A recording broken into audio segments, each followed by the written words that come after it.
This is Right to Life Radio. And now, here's your host, John Gerardi.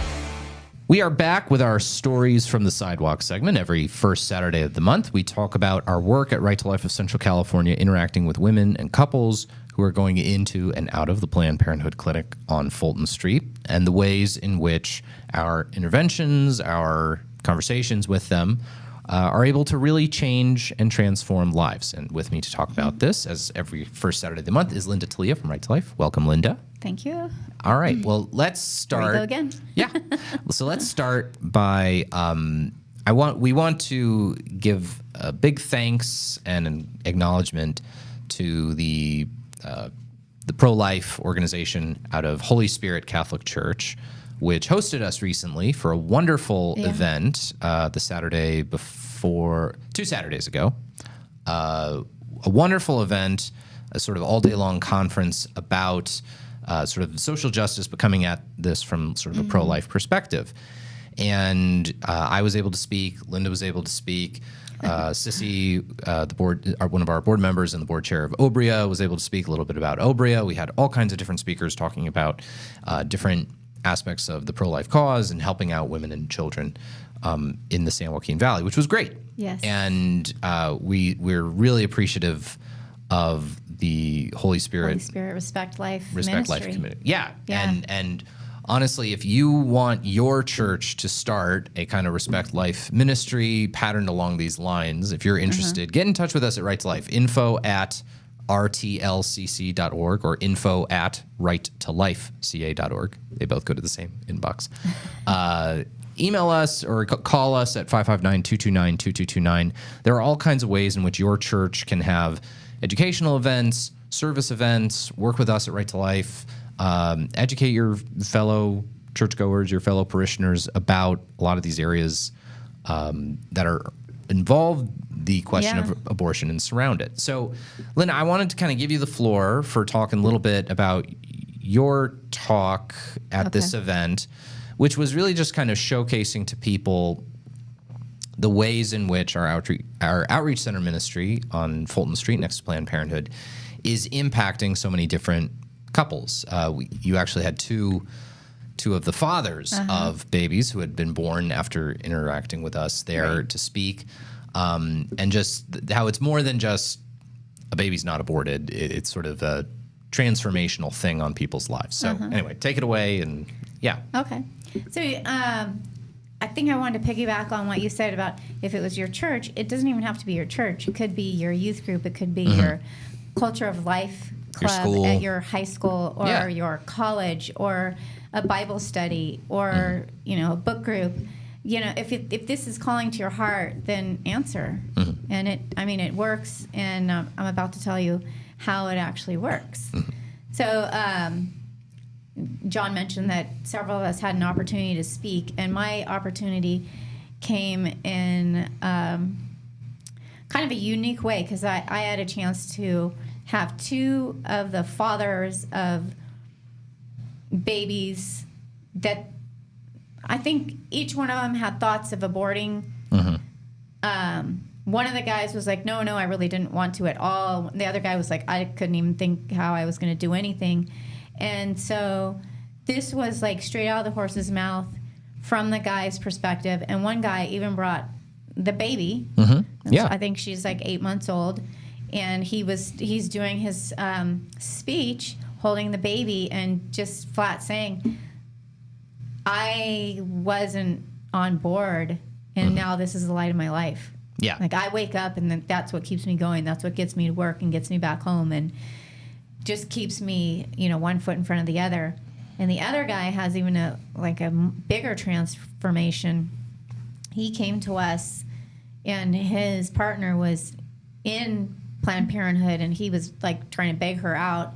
His phone was losing battery and he came to charge his phone, and then we talked and gave him some fuel for the fire to kind of combat what she was saying. And one of the things that was said by our security guard actually was just tell her, like, this is that's my baby and you're my woman and I'm going to take care of you guys. And if I have to get 3 jobs, then that's what I'm going to do. Whatever you need me to do is what I'm going to do. And just get in there and get him out.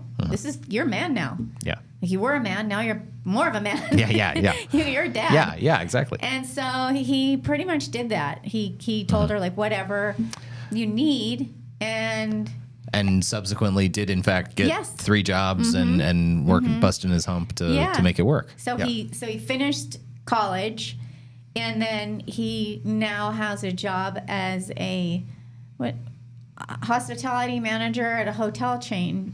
So he has an actual job with good pay and benefits, and he's like totally proud of himself. She's proud of him, and he also mentioned the problem he had with alcohol, and that this wasn't it that day was like I don't know, been several months sober or a year sober or something like that? I can't remember. I can't remember how many. Yeah. He's like, I'm never going back. Like this was the catalyst for me to become the right kind of person, the person I want to be. And that's the thing about the outreach ministry that I'm so proud of is the way in which and it highlights what's really going on with abortion. Yes, it really does. That it's not the pregnancy.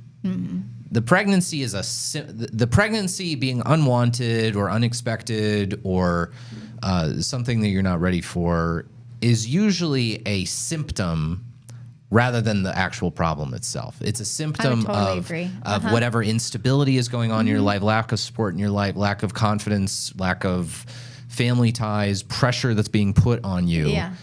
And I think so often people think, well, then the kind thing to do is an abortion. And it's like, well, no, this is addressing some surface. This is not addressing the problem at its root. It's addressing some surface level issue. To the problem. Yeah. And that's one of the things that I frequently will talk about the statistics that we have: high rate of suicide, anxiety, depression, alcoholism, drug addiction, infertility, cancer. Those are statistics that are out there. And I'm sure someone can come up with, well, yeah, there's this. No, those are real. And I know they're real because I've had people come to me and say, I turned to alcohol, I turned to drugs, I became anxious about it, I had nightmares. These are real people. So, whether I'm gathering data and marking it down, or I'm just listening to statistics that I've heard and I'm seeing that here is, these are facts from people saying the same exact thing. So, yeah, well, and even what you're saying is right on track for what I hear. Yeah. I'm going to retweet this again from the Right to Life Twitter account, twitter.com/righttolifeca. This great piece by Dr. Monique Scherow-Webenhorst, who was an official with USAID under the Trump administration, is a very incredibly accomplished OBGYN with a lot of experience looking at minority communities and the turn to abortion, and basically how often maternal mortality in African American communities, and Dr. Scherow-Webenhorst is African American herself, that the high rate of maternal mortality in the African American community, the ties between it and abortion are just never discussed. But anyway, that's a whole other study, right. A whole other story. But also her going on about just the rates of depression, PTSD, et cetera, et cetera, et cetera. The way now we had those two awesome stories of these young men who kind of turned their lives around, who were able to kind of share with us, which sort of I think shows two things. One is the accusation that's made of pro-lifers that all you care about is fetuses, right. and that's it. No, we've by actually addressing the problem, you're addressing more than just this fetus. Yes. And you've had kind of an interesting experience with another one of the young women that we've dealt with who's making some big changes in her life. So I thought I'd give you the space to talk about her. I mean, first of all, I want to say it'd be really easy if all I cared about was the fetus, because my job would be done as soon as they uttered the word yes. I don't need to share my phone number or anything. Yeah. So it doesn't go that way, because I understand the missing piece, which I think is actually community. Above all, community in general, small communities, family, friends. Oh yeah. Well, You know, and the isolation, I feel like, is so often a factor for abortions. Well, I can't talk to my mom about it. I can't talk to my boyfriend about it. I can't talk with my friends about it. The shame that goes with it. Yeah. Which is, I don't know. Anyway. Yeah. So we had another mom who didn't want to choose life, and then kind of grudgingly did. And I kept up with her, and she worked, and she had other kids. And anyway, we ended up having a baby shower for her, and she was the one who just said, let me have the floor for a second. Yeah. I am so grateful that I had the opportunity to meet with Linda and, be a part of this with all of you. Thank you so much. I can't wait to meet my child. And I was like, that's it. Ring the bell. Yeah. And then... but life is not always so simple. Yeah. No. A couple months later... Sarah and I, another employee from Right to Life, started getting texts about I need this and I need money and blah, and we're like, Yeah. Nope. Well, yeah, and there's certain restrictions as to there's certain limitations as to what we're capable of helping people with, and certainly if it's material goods and things like that, those are the sorts of things. Well, and we just turned it around and said, hey, we're here for you. What do what do you really need? And then it started to become evident that she was having a drug issue.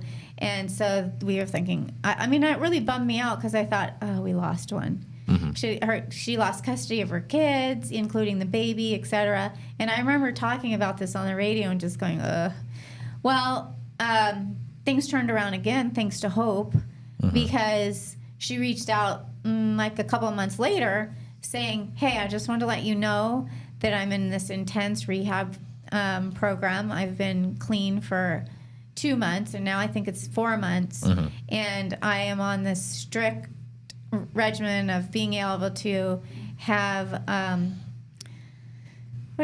custody of the kid or visitations. More visitation privileges. And stuff like that. Our family has the kids, but she was like, I'm on board and I'm going to do this. And just yesterday, we had a chance to go out and see her, and she told me that she got a full-time job with the school district working in food service. Yeah. And now she's like, I have a 401k, I have health insurance, I have a full-time job. Work for a school district, you get some pretty good benefits, man. Yeah. And so, not even so many people don't even do that don't have kids in here and don't have the the trials that she's had. And so and that's, again, this is what we talk about when we say the pregnancy is not the issue so often. That if she had just gone ahead with the abortion, right, what catalyst would she have had for change? Knows? You don't know. Obviously you're predicting another unknown door not taken.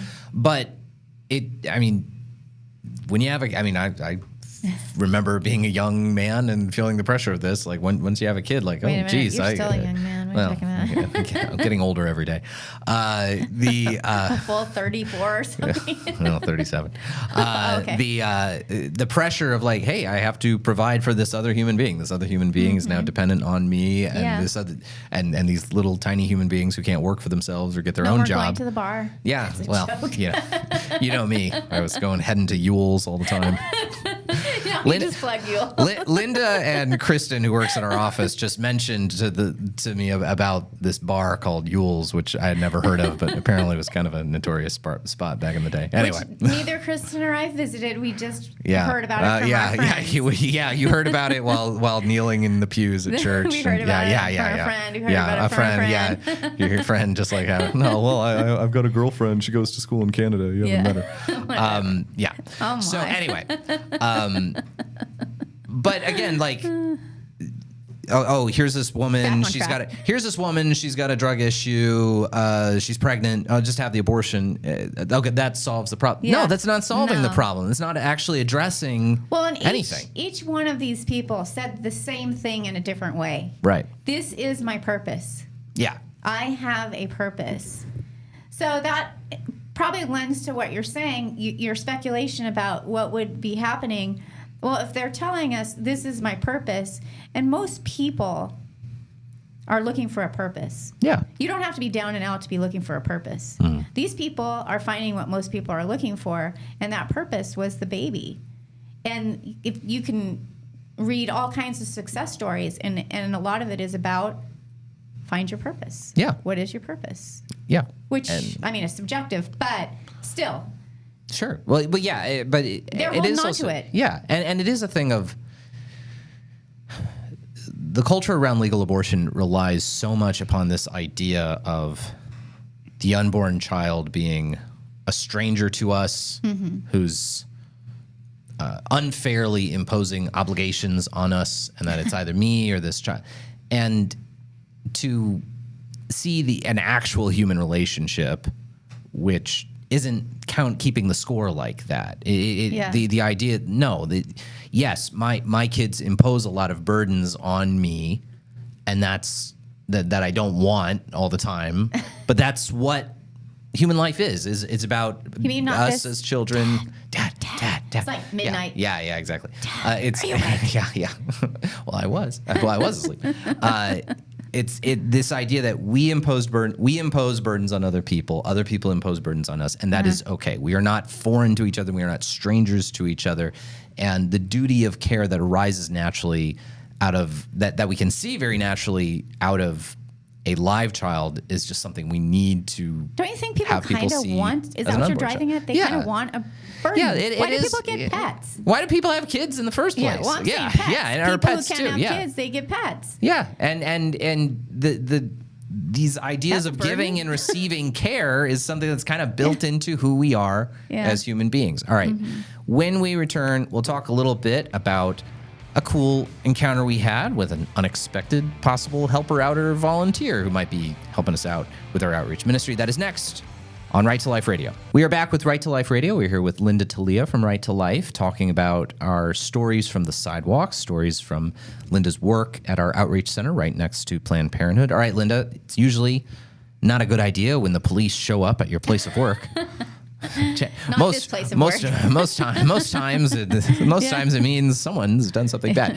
But My other place of work, I don't want them to come. Well, yeah. But you had an awesome experience with a police officer who stopped by, and I think it's kind of a cool kind of testament of the good stuff we're sort of doing in the community and the ways in which people sort of see that. So, take it away about how the cops busted you at your work. Yeah. So, I think I was just coming out the door and I looked up and there was a police car and this guy was getting out and I was in the driveway. Yeah, well, in front of the driveway, not even in the driveway. He's parked in the getting out area, and I was like, okay, what happened this time? Yeah, it's not the best area where I work. Yeah, so it could have been anything. The outreach center is pretty rough part of town. That's why we have private security. Yeah. That's why we I checked the corners. I was like, no. Yeah. Anyway, so he comes up and he said, hey, I want to get involved. And I was pretty surprised because I have talked to other police officers that were regulars in the area and said, hey, how about, let me give you, I think when we had those, this is going to date me, a DVD, or what do people use now to watch a movie? Yeah, DVDs. We had DVDs in those days. Yeah. I don't even know how to do this.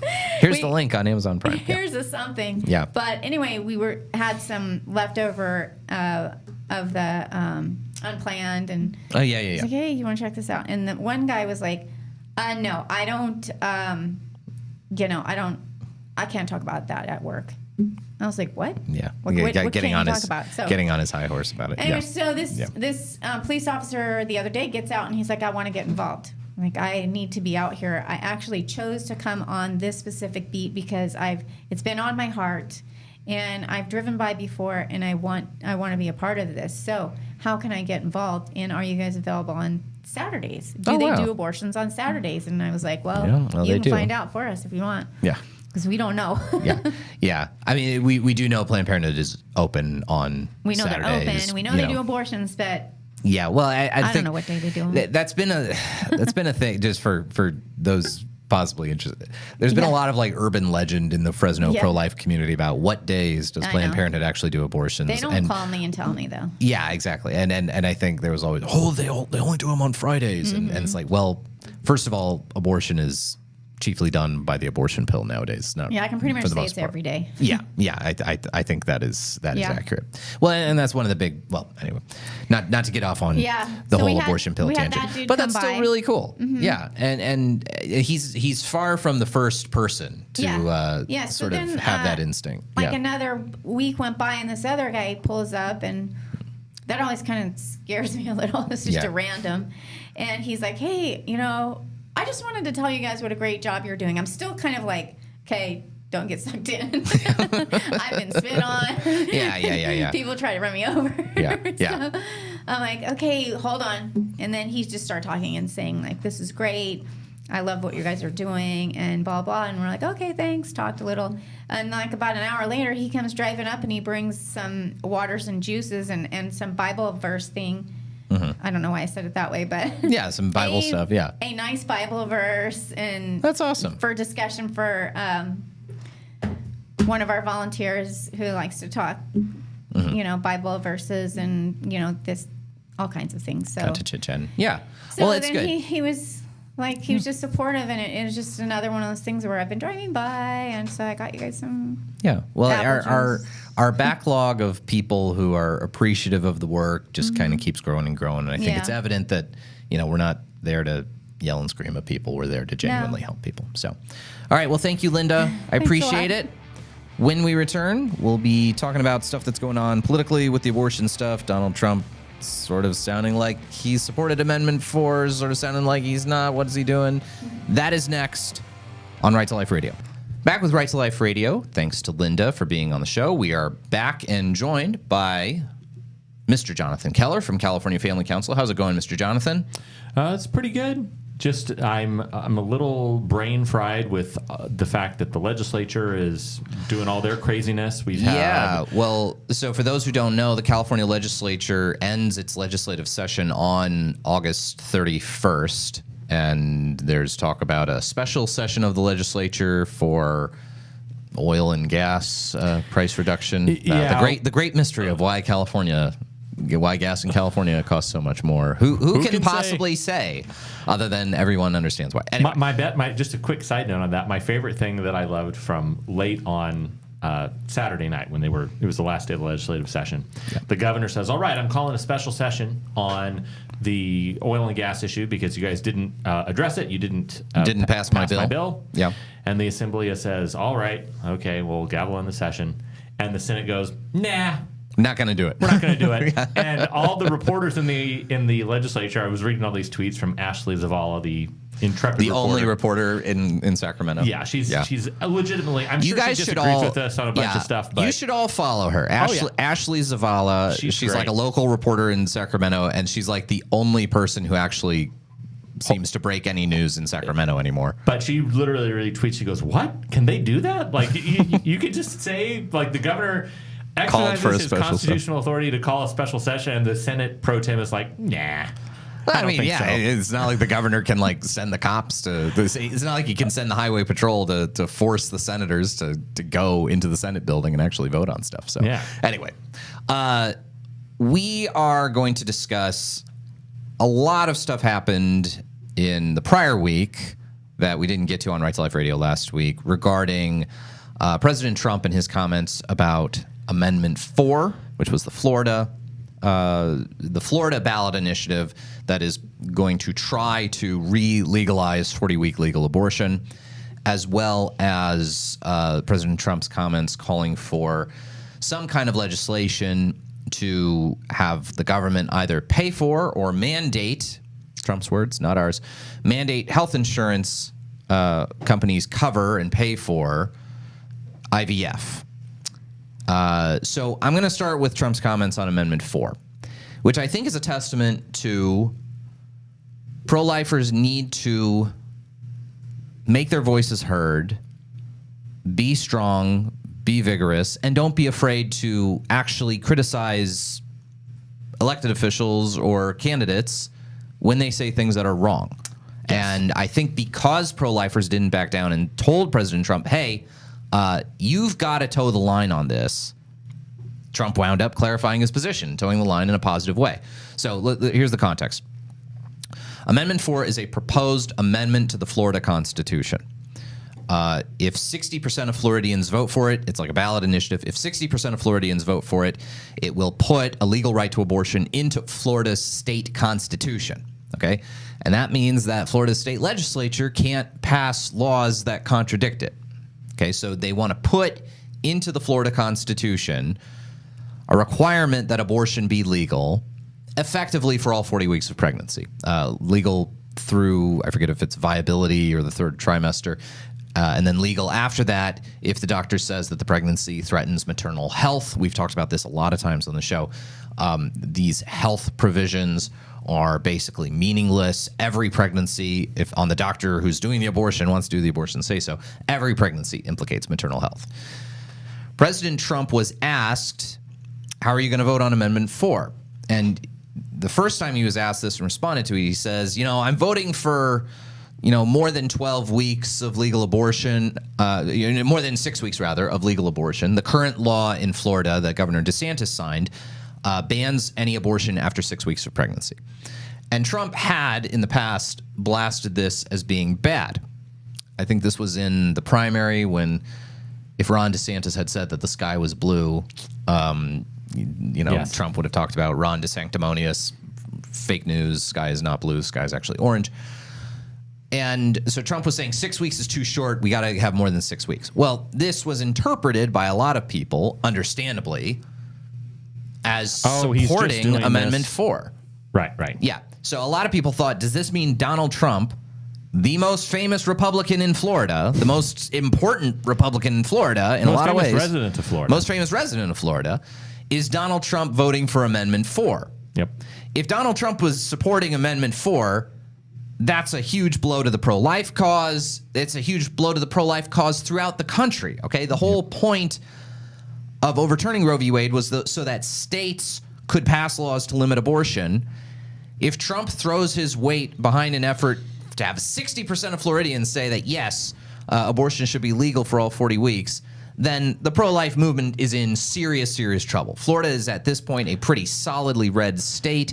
If we can't pass laws to restrict abortion in Florida, we are in deep trouble as a movement. And to put it in perspective, John, for a lot of the places where we've seen amendments, pro-abortion amendments, succeed, yes, in California, we know it was an overwhelming, tragic supermajority. It was, 2/3, 67% to 33%, basically. In Ohio, though, which is a much more red state, and probably politically speaking, it's probably somewhat more akin, at least in terms of voter registration and not demographics, but in terms of voting patterns, it's probably much closer to Florida than it is to California. Yeah. In that case, the abortion industry spent about $50 million, and they passed an abortion amendment in Ohio by, I think, 59% to 41%. Right. The notable thing, as I think you said, in Florida, it would have to be a 60% threshold. Yeah, and different states have different rules, and I think Florida wisely requires a higher threshold for amending their state constitution. So if Florida can defeat this amendment, if Florida pro-lifers can defeat this, if they can prevent this abortion amendment, Amendment 4, from reaching that 60% plus one threshold, that would be finally a win for the pro-life movement. And I think a lot of pro-lifers around the country have looked at Florida and looked at Amendment 4 as kind of a little bit of a last stand, and saying, if we can't win in a state that has an overwhelmingly strong Republican governor and has the most famous, the guy who overturned Roe v. Wade is the most famous Republican is the most famous Republican there, yeah. And they just enacted this great 6-week bill to protect life after 6 weeks. After fetal heartbeat. Yeah, after fetal heartbeat, yeah, sorry. Yeah. If you can't win in Florida. Sorry, Jonathan. ACOG says it's just cardiac activity. It's not heartbeat, in spite of, Anyway, continue. I think the real concern for a lot of pro-lifers, and the reason why Trump's comments were so dispiriting, was not just a generalized thing like, we've talked about some of his comments on IVF, and we've talked about his general kind of squishiness on, I should leave it up to the states regarding abortion. Well, this is literally leaving it up to the states. Yeah, and it's leaving it up to the states But then when you do leave it up to the states, you're supporting the wrong side. Right. Right. So within 24 hours of making that statement, so I think it was on a Thursday. I think it was the Thursday before last. Thursday before last, he says, "I'm voting for I think they should have more than 6 weeks. I'm voting for more than 6 weeks. I think we should blah blah." Which was also odd insofar as like Amendment 4 is just one proposal. It's not a choose your own adventure proposal where you can write in how many weeks of legal abortion you think there should be. It's a certain thing. Trump, within 24 hours, clarified his comments and said he is opposing Amendment 4. That Amendment 4 does a lot of other bad things, and he is opposing it. Okay. So that's good. Trump is on the record saying vote no on Amendment 4. That happened in part because the entire pro-life world within that 24 hours had an absolute conniption fit. Right. And in spite of a lot of sort of Trump loyalists saying, how come you pro-lifers are acting so angry at the guy who overturned Roe v. Wade? Clearly, us getting angry got a good result. Yep. And it's also this. There's a lot of this talk about gratitude and you should be more grateful and loyal to Trump for blah, blah, blah, blah, blah. And it's bizarre to me how Trump is like the only politician in my entire life that I've heard people talk in this sort of tone, in this sort of attitude, that the loyalty and gratitude. Look, maybe this is just me. Maybe this is just my political attitudes. I'm not looking for a savior on this earth. I'm not there's like 2 or 3 human beings or 4 human beings either in my life or in world history that I would call myself a disciple of. Mm-hmm. As far as human beings whose judgment I trust to such an extent that I think they're almost always right on everything. And even then, I'm not putting divine faith in them. Right. In American politics, there is not one single human being that I'm putting my faith in, that I'm putting my loyalty to, my trust to, that I'm pledging allegiance to. I think these are all incredibly fallible, incredibly ambitious human beings to the extent that they can be, and not that my own personal political preferences matter here. I don't think that there's literally not a single American politician that I think this way about. Not Ron DeSantis. If you think, John Gerardi is just an angry former DeSantis supporter, I don't think that way about Ron DeSantis, Ted Cruz. I don't. You can name anyone in American politics. What I care about is policy. Right. And I appreciate the good policies Trump has enacted. But if he is openly telling me he is going to enact bad policies or refusing to commit to doing good policies, I'm not just going to sit there and take it out of some kind of I never signed the treaty. I never pledged my allegiance to Donald Trump. No, I trust when people make commitments. And the fact of the matter is, the Republican platform doesn't have a lot of commitments on the abortion issue. Trump has been very skittish about it. He has not really committed to stuff. Now, I hope he'll do good things. I think he might do a lot of good things. But wishing and hoping and praying and planning is not going to cut it as far as the frankly, if we're talking about who owes whom what, Donald Trump got to be president by getting pro-lifers to vote for him. This is exactly what I was going to say. So go for it, There's Jonathan. a semi-famous phrase in politics and in business and otherwise that says, you dance with the one who brung you.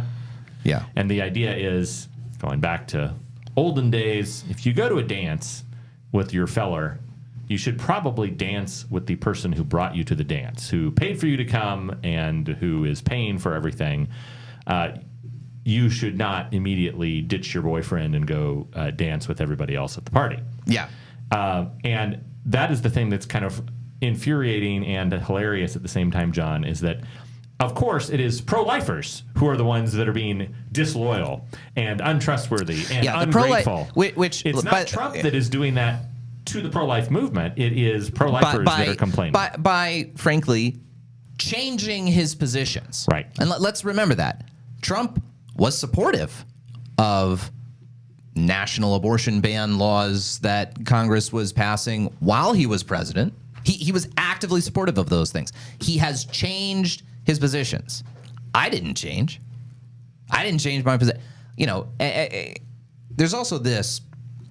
One of the writers at National Review, I believe it was Noah Rothman, had this point that I retweeted that I thought was funny and accurate. That whom should the Republican Party be trying to placate? Is it online Trump-affiliated influencers who populate the For You tab on Twitter? Or instead, perhaps, should we placate the single-issue Republican voters? Yeah, here we go. Out. The single-issue cultural conservatives, chiefly who vote for either gun policy or abortion. The single-issue cultural conservatives who have voted in every single general, midterm, off-year, and special election since they were 18 years old, or the new wave of Republican influencers who populate the For You tab. That's a great point. Republican pro-life voters are some of the most reliable, dedicated. These are people who every election, every off-year election, every primary, every midterm, crawl over broken glass and call the Right to Life office and say, hey, do you know if so-and-so is pro-life? Do you know if so-and-so is I want to be sure that this person I'm voting for county dog catcher is pro-life before I vote for them. Like that, those are the voters you want. Those are the people who come every time. And why are we not... This reminds me of the Will Smith scene from Men in Black 2, where he looks at Tommy Lee Jones and he says, "Old and busted, new hotness." Well, yeah, and that is unfortunately, I think, the way too many in the Republican Party are thinking. All right, we will be back with more thoughts on all of this, including the ridiculous IVF proposal. Next, this is Right to Life Radio. Back with Right to Life Radio. Okay, Jonathan, Donald Trump signaled that he was maybe supportive of Amendment 4 in Florida, and then after getting tons of blowback from pro-lifers, clarified his statement and says, no, I oppose Amendment 4 in Florida. Amendment 4 in Florida is a proposed amendment to the Florida Constitution to reinstate legal abortion for all 40 weeks of pregnancy, to throw out Florida's state law banning abortion after 6 weeks. The other issue, though, that Trump did not walk back is his proposal for universal IVF mandates. Yes, he called that a mandate, to have either the government pay for IVF for anyone who wants it, or to mandate insurance companies pay for it. I thought we were against individual mandates, John. Well, I thought so too. This is a terrible idea. First of all, IVF, as it's practiced in the United States, results in the creation and destruction of multiple embryos for any one that is actually implanted. It is also, and I say this in spite of the fact that I know people who turn to IVF because of infertility. A lot of people don't understand the ethical implications of IVF, the millions of human beings who are kept in frozen storage through IVF. It's also just from a fiscal perspective, it makes no sense. IVF is ludicrously expensive. If you're going to mandate insurance plans cover it, it's going to lead to insurance costs going way up.